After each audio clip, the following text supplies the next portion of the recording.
What's up, everybody? Welcome to BCM. This is Michael, and it's been a while, but I'm back. Remember to like, share, and subscribe. Hey, why not join our Patreon family also? Stick around to the end to see what the experts have to say.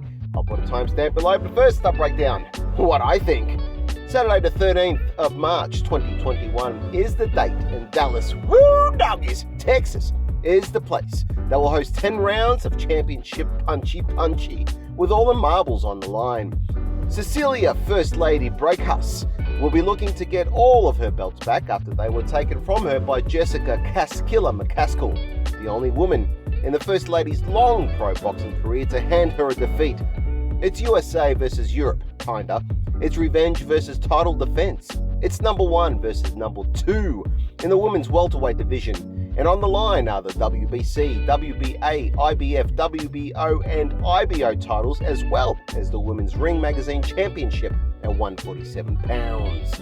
Cecilia First Lady Braekhus, originally from Colombia but residing and fighting out of Norway, had her first pro bout in 2007 at the age of 25.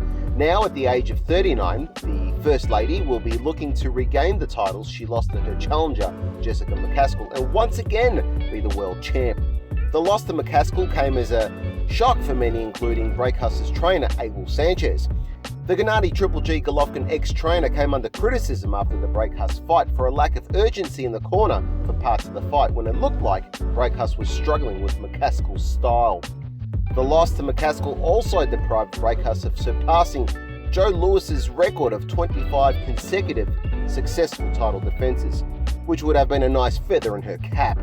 With a record of 36 wins with 9 by way of knockout and just the 1 loss, coming into the McCaskill fight, Braekhus was considered the pound-for-pound undisputed champ. So the fight with McCaskill should have been, in the eyes of many, a fairly routine affair before moving on to a moneymaker fight with Katie Taylor, in which Taylor would have to move up from lightweight. The proposed fight with Taylor is on many a wish list, but Braekhus must first get through this rematch. Braekhus is a technical fighter with great discipline and conditioning. She likes to typically dictate the distance in her fights and uses her jab to that effect, in creating not just distance but shot opportunities from where she can throw crisp and clean shots from mid-range with pinpoint accuracy. She counters well on the back foot and comfortably absorbs pressure.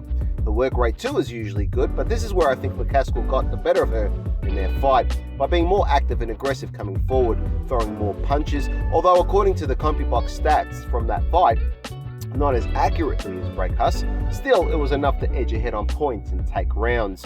No doubt Braekhus will come into this rematch better prepared, with a more organised training camp than her first time around, where Braekhus overtrained at the Big Bear camp, according to her team, and came into the fight depleted. Jessica McCaskill took the majority decision in her last encounter with Braekhus, but was the clear underdog in the fight, and not much will be the same their second time around, in my opinion. Despite being ranked above Braekhus in the world rankings in the female welterweight division at number 1 and number 1 in Ring Magazine's 147 division, she's still not considered to be as accomplished as her upcoming rival. Originally from St. Louis, but now hailing from Sweet Home, Chicago, McCaskill has a record of 9 wins and 3 KOs and 2 losses. Her pro debut was fairly recent and took place in 2015 in the lightweight division. She was 30 at the time, so you can say that she has accomplished a fair bit. That's an understatement. In just a few years, by taking all of the aforementioned belts and reaching such high rankings. Question is, can she maintain and stay at this level? She has a decent amateur history and won the St. Louis and Chicago Golden Gloves at 140 pounds and ended her amateur career with a 23-4 record. In her pro career, she has held the WBC and WBA women's super lightweight titles before moving on to welterweight, where she currently holds all of the belts mentioned at the top of this video. So the answer to the question, can she maintain this level? Apparently yes, she can definitely hang. She has successfully defended her titles once before. She gave Katie Taylor, in Taylor's own words, the toughest fight she's had, and she doesn't flinch or take backward steps against more seasoned and arguably more accomplished fighters. She's also a banker by profession outside the ring, so she has no problem cashing your check if you're feeling a little froggy. She comes forward and throws a high volume of punches. She puts combinations together well and has a decent chin. McCaskill stays low when stalking her opponent, making her hard to hit. She is aggressive and applies pressure. Even seasoned fighters with good movement and counter-punching ability struggle with her. And for fighters like Braekhus, who like to dictate pace and distance, she'll be forced to engage. McCaskill likes to brawl, so she's not interested in putting on a boxing clinic, and if she can get her opponent to fall into the trap of fighting her way, McCaskill has the advantage. You know, most fighters have a boogeyman. In this case, it's a boogie woman. We would all like to see Braekhus and Taylor meet, among other fights on our wish list in women's boxing, but it may not happen because you can crap in one hand and wish in the other and see which hand gets full first. And in my opinion, McCaskill is the boogie woman for Braekhus.